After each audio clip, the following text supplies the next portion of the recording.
आज हम एक ऐसी यात्रा पर निकलेंगे जो आपको भारत के प्रधानमंत्री नरेंद्र मोदी के जीवन के उन पहलुओं से रूबरू कराएगी जिन्हें शायद ही कोई जानता हो। ये वो कहानियां हैं जो हेडलाइंस में नहीं आती, लेकिन एक व्यक्ति के कैरेक्टर को समझने के लिए बेहद जरूरी है। तो आइए धीरे धीरे इस फैसिनेटिंग जर्नी की शुरुआत करते हैं। सबसे पहले बात करते हैं उनकी चाइल्डहुड की।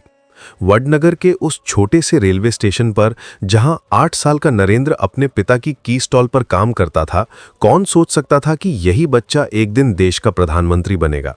लेकिन यहां एक इंटरेस्टिंग फैक्ट है। बचपन में ही उन्होंने कांग्रेस के एक इवेंट में वॉलंटियर का काम किया था। जी हां, आपने सही सुना।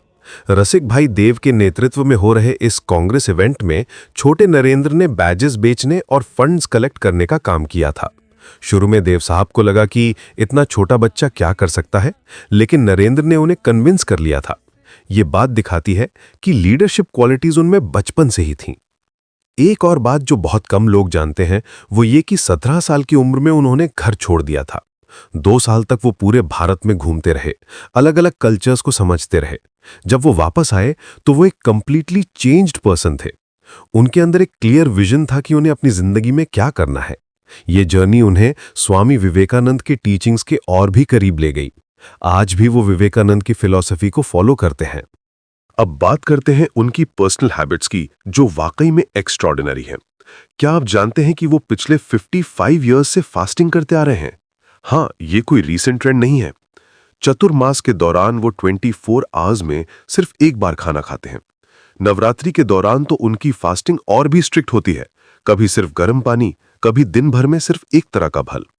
उनका कहना है कि फास्टिंग से सेंसेस शार्प होती है, डिसिप्लिन बढ़ती है और मेंटल क्लैरिटी आती है। उनकी डेली रूटीन भी काफी इंस्पायरिंग है। सुबह 4 बजे उठना, योगा, मेडिटेशन और वॉकिंग, ये सब उनकी जिंदगी का अहम हिस्सा है। वो सिर्फ 3.5 घंटे सोते हैं, लेकिन फिर भी उनकी एनर्जी लेवल देखकर लगता है जैसे वो कभी थकते ही नहीं। शाम 6 बजे के बाद वो कुछ नहीं खाते, जो उनकी डाइजेशन और स्लीप साइकिल को रेगुलेट करता है। एक बहुत ही इंटरेस्टिंग एस्पेक्ट है उनकी रीडिंग हैबिट्स का। बचपन से ही वो घंटों लाइब्रेरी में बिताते थे। आज भी वो एक वोरेशियस रीडर है। उन्होंने इमरजेंसी के दौरान एक बुक भी लिखी थी, संघर्ष मां गुजरात, जिसमें उन्होंने उस टाइम के स्ट्रगल को डॉक्यूमेंट किया था। ये बुक गुजराती में है और इसमें उन्होंने बताया है कि कैसे उन्हें हाइडिंग में रहना पड़ा था। अब आते हैं उनकी स्पिरिचुअल साइड पर। बहुत कम लोग जानते हैं कि यंग एज में उन्होंने सॉल्ट, ऑयल और चिलीज तक छोड़ दिए थे। वो प्योर सात्विक डाइट फॉलो करते थे। आज भी उनका खाना बेहद सिंपल होता है। उपमा, खिचड़ी, कढ़ी